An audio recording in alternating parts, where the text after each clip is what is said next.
যাচ্ছিস, যা রুটি তরকারিটা করবি, যা রাত হয়ে গেল, বোন খাবে। আমি কেন ভালো করতে? ও রুটি খাবে, আমি তো ভাত খাবো। আমি তো রুটি খাবো না। এতদিন ধরে তুই বললি এখানে রয়েছিস, আজকে আমি আসছি তোর কাজ করতে হলে। ও বাবা, তুমি আইছো তো কি হইছে? আমি রইছি বলেই আমার করতে লাগবে। তুই যা, আজকের দিনে তুই একটু কইরা দে, কালকে দিয়ে আমার কাছে কালকে না, আজকেই যাও না।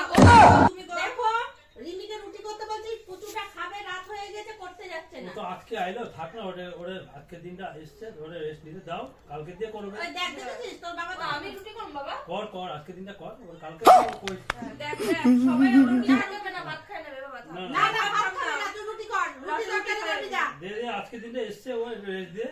হ্যাঁ দেখো মাও কেমন বলেই রয়েছে, 2-3 বার করে খিদা পাইছে। বোনকে দুটো রুটি করে খাওয়াবি, তাই তো এতদিন তো ও ছিল না, আজকে এসছে, আজকে ওকে করতে হবে। তা রুটি খাবে সবসময় না, বোনের উপর ভাত রাগ খাবে করিস না কেন? কেন? না, ভাত খাবে না, রুটি আমি রুটি করতে পারবো না। হ্যাঁ, তোকে করতেই হবে। আমি করবই না, আজকে আমি কিছু কইরা দিব না। আমার তো কিছু করে দিতে হবে না। তুই সবার ভোট নিয়ে তুই বয়ে থাক। তুই এই ভোটে তুই জিতছিস। কেন অশান্তি করছিস? রুটি করতে এত কষ্ট হতো? আমি পারুম না বাবা।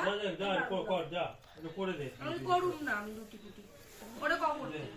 তুই যা। যদি এরকম ও পরিস্থিতি শ্বশুর হয়, বাড়িতে কিরম করে করে?